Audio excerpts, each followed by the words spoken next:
large, donc le nombre de fruits exportés, le nombre de produits exportés par le Maroc reste une large gamme exportée.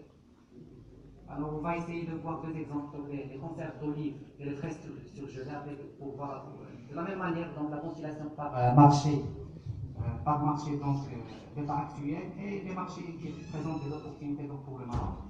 Alors les exportations pour les conserves d'olives ou les olives de table, donc on voit que la France occupe la première position avec une part de 43%.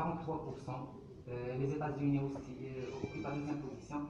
Donc 93% des exportations marocaines, si vous voulez, sont écoulées sur 9 marchés, donc à savoir la France, les États-Unis, l'Allemagne, le Canada, l'Espagne, les pays de Golfe, donc le Royaume-Uni, le Canada et l'Allemagne. Donc de la même manière, donc, on a des marchés, et c'est toujours à titre d'exemple, il y en a d'autres marchés qui présentent des opportunités et des potentiels donc, pour ce produit-là. Donc on cite l'Allemagne et l'Italie, donc c'est des marchés avec un fort potentiel et sur lesquels le Maroc est déjà disponible. Donc on peut exploiter notre présence sur ce marché pour essayer d'augmenter nos volumes sur ce marché et nos parts. Il y a d'autres marchés donc, qui présentent des potentiels très intéressants et très importants donc,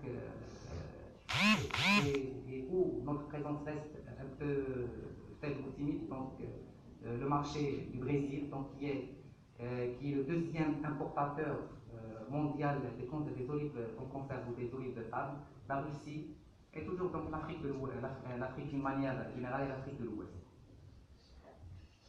Alors pour la fraise surgelée, donc, les principaux marchés donc, importateurs de nos fraises surgelées, donc l'Espagne, la France, la Hollande, la Belgique, la Chine, donc l'Italie et les États-Unis. Donc ces 7 marchés donc, ils ont absorbé durant la campagne 2015-16 à peu près 93% des exportations. Et on remarque que c'est des pays qui se trouvent pratiquement sur 3 continents, donc l'Europe, l'Amérique du Nord et l'Asie. Donc on a fait même des exportations sur la Chine. Donc cependant, il y en a d'autres marchés qui présentent des opportunités, donc l'Allemagne, l'Angleterre et la Russie. Donc c'est des marchés avec un potentiel important donc, pour, à titre d'exemple, toujours donc, pour notre fraise surgelée.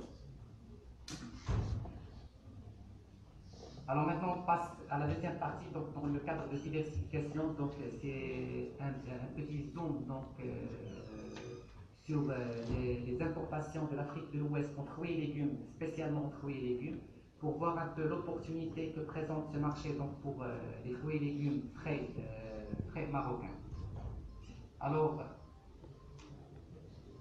donc, si on prend un peu la cartographie des importations à l'échelle internationale des fruits et légumes à l'état frais, donc un chiffre global, donc, si on veut le garder en tête, donc c'est à peu près 180 milliards de dollars qui circulent donc, en fruits et légumes frais, donc en fruits et légumes frais. Les principaux ou les pays, les continents ou les groupes de pays qui présentent donc une part importante, donc l'Union européenne qui a importé durant l'année 2015 72 milliards de dollars, l'Asie 41 milliards de dollars, l'Amérique du Nord, donc le Canada, les États-Unis et le Mexique, donc 33 milliards de dollars. Et si on prend l'exemple, si on prend le cas de l'Afrique, donc qui va faire qui est l'objet de cette présentation, donc durant l'année 2015, le continent africain a importé 5 milliards de dollars de fruits et légumes à l'état frais.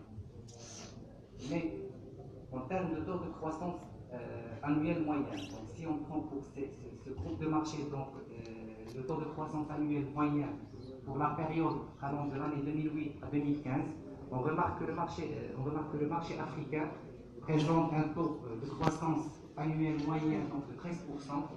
Ça veut dire si on garde ce même taux de croissance annuelle, d'ici 4 ans ou 5 ans, le chiffre va pratiquement doubler. Donc on va passer de 5 milliards de dollars à 10 milliards de dollars.